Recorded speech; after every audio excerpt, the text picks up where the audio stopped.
కర్మణ్యేవాధికారస్తే మా ఫలేషు కదాచన మా కర్మ ఫలహేతుర్భూః మా తే సంగోస్త్వ కర్మణి.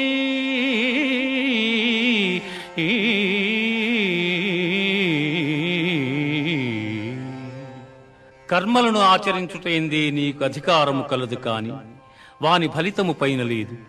నీవు కర్మఫలమునకు కారణము కారాదు, అట్లని కర్మలను చేయుట మానరాదు.